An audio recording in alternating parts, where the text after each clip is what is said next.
Monopode ou trépied? L'un vous sauve une photo et l'autre vous fait tout rater. Et si vous avez déjà essayé de planter un clou avec un râteau, eh bien vous savez à quel point le mauvais outil peut ruiner votre travail. Choisir le mauvais support en pleine nature, c'est pareil, l'animal peut disparaître avant même que vous ayez appuyé sur le déclencheur.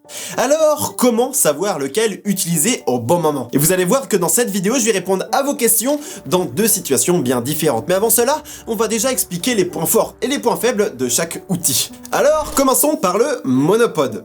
À première vue, c'est l'outil de la simplicité. Il a une seule jambe, il est léger et en plus de ça, il est facile à transporter. Vous le sortez, vous l'installez en quelques secondes et vous êtes déjà prêt à déclencher. Et c'est maintenant que le trépied fait son apparition. Alors, si le monopode est l'outil de la rapidité, alors le trépied, lui, est l'outil de la stabilité. Avec ses trois jambes bien ancrées, il vous assure une prise de vue sans aucun tremblement, ce qui est quand même très rassurant lorsqu'on prend des photos. C'est indispensable en affût et aussi dans des conditions de faible luminosité. Vous pouvez augmenter votre temps d'exposition sans pour autant craindre de flou de bouger. Cependant, le trépied a aussi des inconvénients. Et oui, forcément, il est plus lourd, plus encombrant et surtout plus lent à installer. Quand vous devez bouger rapidement, eh bien, ça peut vite devenir un réel obstacle. Et donc, vous allez vous rendre compte que parfois, eh bien, ça va vraiment pas être l'outil à utiliser tout le temps. Et ouais, le monopode, même si que très peu connu, est quand même vraiment intéressant dans certaines situations. Et donc, c'est dans ces situations-là que je vais vous expliquer et on va aller directement en forêt pour vous expliquer un peu tout ça dans des situations bien plus concrètes. Et on va commencer par le monopode. Allez, c'est parti!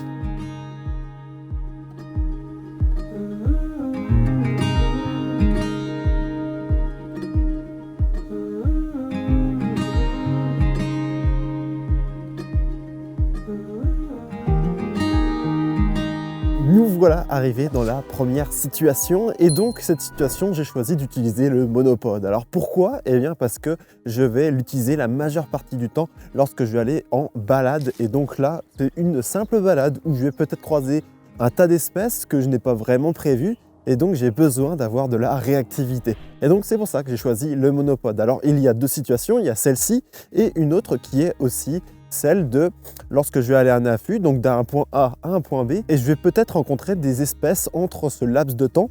Et donc c'est pour ça que j'ai besoin d'avoir une très bonne réactivité. Et c'est donc pour ça que j'ai choisi le monopode. Parce que le monopode, il a trois gros avantages. Le premier, c'est comme je vous l'ai dit, sa réactivité. Le fait qu'il n'a qu'une jambe et qu'il est facilement installable, eh bien, ça le fait devenir quand même bien plus pratique qu'un trépied.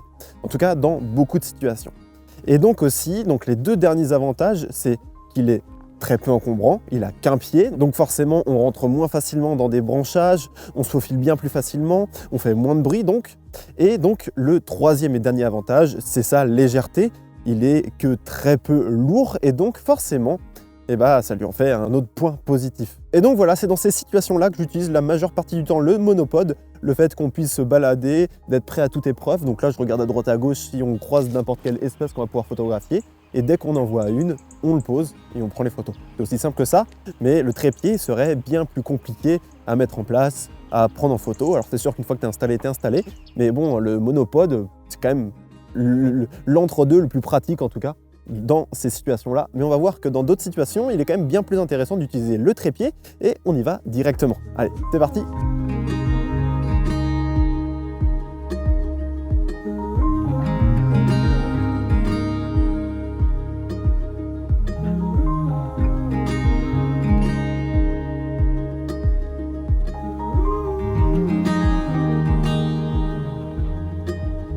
Et voilà, on se retrouve dans une situation complètement différente. Cette fois, on se trouve en affût et effectivement, le trépied a sa vraie utilité. C'est vraiment à ce moment-là qu'on va trouver tous ses points forts et ses points faibles vont finalement être un peu palliés. Et vous allez voir un peu plus tard dans la vidéo qu'effectivement, il y a quand même des points faibles.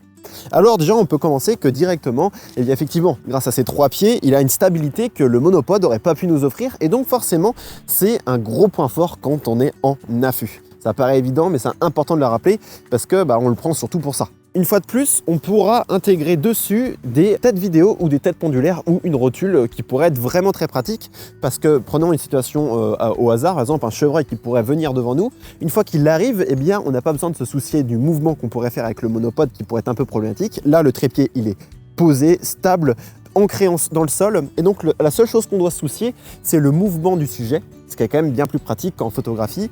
Et donc on a simplement à avoir des déplacements smooth qu'on pourrait avoir du coup avec les têtes pendulaires. Alors oui, on peut les utiliser tout aussi bien sur un monopode, mais quand même l'utilité, eh bien je trouve que c'est quand même bien moins pratique pour la simple et bonne raison qu'on doit s'occuper du mouvement qu'on va faire du coup avec la main, qui est quand même quelque chose qui peut être pris en compte, hein. On ne va pas forcément être stable avec un monopode, et en plus de ça, on va devoir s'occuper du mouvement de l'appareil. Ça fait un peu trop de choses à s'occuper, je trouve. Alors c'est faisable, mais c'est quand même pas très pratique. Alors qu'avec le trépied, bon, bah, ça a tout son intérêt. Donc, une fois que le chevreuil arrive, on a simplement à se soucier du mouvement et le suivi du sujet. Et donc c'est quand même bien plus agréable. Ça va nous permettre d'éviter des flous de bouger et des flous de mouvement qu'on pourrait avoir avec le chevreuil. Donc le flou de bouger, c'est nous qui allons le provoquer. Un flou de mouvement, c'est lorsque le sujet qu'on veut photographier va le créer parce qu'il va se déplacer. Maintenant, on va parler des points négatifs parce que oui, il y en a et c'est surtout des gros points négatifs, je trouve. Après, il y a moyen de pallier un peu tout ça. Alors, pour le premier point négatif qui, je trouve, est le plus important, c'est le poids. Un trépied, surtout en photographie animalière où on a besoin de poser beaucoup de matériel qui vont peser assez rapidement lourd, eh bien c'est des trépieds qui vont peser très lourd. Ça va être plusieurs kilos, ça c'est sûr et certain.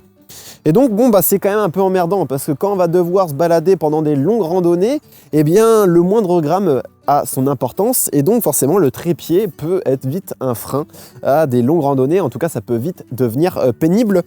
Donc ça, pour moi, ça c'est son plus gros défaut. Second défaut, c'est que du coup, il peut devenir vite encombrant. Va falloir avoir des bons sacs photos parce que va falloir de la place pour pouvoir le rentrer. Et donc ça peut vite être emmerdant, on peut vite se prendre dans des branches si on l'a dans le dos. Ouais. Pour se balader avec, c'est pas forcément le mieux, alors qu'un monopode, tu le glisses, ça prend pas plus de place que ça, et donc bon, voilà, c'est quand même plus pratique. Mais c'est un point négatif qui est pas extrême, mais qui est quand même un petit point négatif et qui peut vite être embêtant par la suite. Et pour terminer, on va finir avec le dernier point négatif, c'est son manque de réactivité. Ouais, on a beau l'avoir sur le dos, alors bon, on peut se déplacer avec, mais une fois qu'un chevreuil va arriver devant nous à quelques mètres, bah, le temps de le poser par terre, suffit que les 3 pieds sont pas correctement posés et que du coup les 3 pieds ne touchent pas spécialement le sol, on a tous connu ça, bon on galère un petit peu à le mettre en place, bon c'est un peu emmerdant et donc on peut vite être bridé par le fait que bah, on va avoir une scène qui va se passer devant nous et par manque de réactivité due au trépied, eh bien on va la louper et donc même peut-être des fois être un peu embêté et bah, faire du bruit et finir par faire fuir l'espèce qui est devant nous. C'est pour moi le point négatif, mais donc c'est un point négatif qui doit être compensé par la bonne connaissance du terrain et donc un trépied, c'est pas semblé être là pour être réactif, ça on le sait. Et donc lorsqu'on se balade en affût et qu'on doit aller à un point A, à un point B, eh bien entre les deux, on doit ne pas rencontrer d'espèces. Et donc ça doit être un travail qui doit être fait en amont, mais bon, c'est quand même quelque chose qui doit être pris en compte et qu'on ne peut pas lui accorder un point positif par rapport à ça, c'est quand même un point négatif.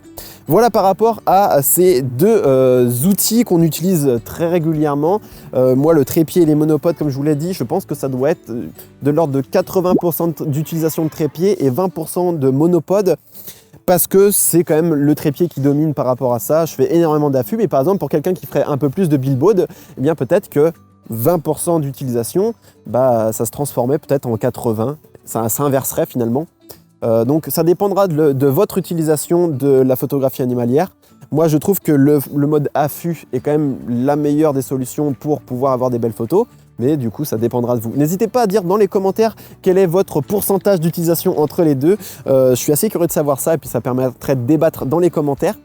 J'espère que cette vidéo-là a pu vous aider, en tout cas pour ceux qui débutent, hein. C'est vraiment une vidéo pour les débutants, pour la simple et bonne raison que c'est des réponses que vous allez avoir simplement en pratiquant, parce que vous allez vous rendre compte qu'effectivement le monopode est peut-être plus réactif et donc vous allez plus facilement l'utiliser dans certaines situations, alors que le trépied va peut-être être plus pratique dans d'autres.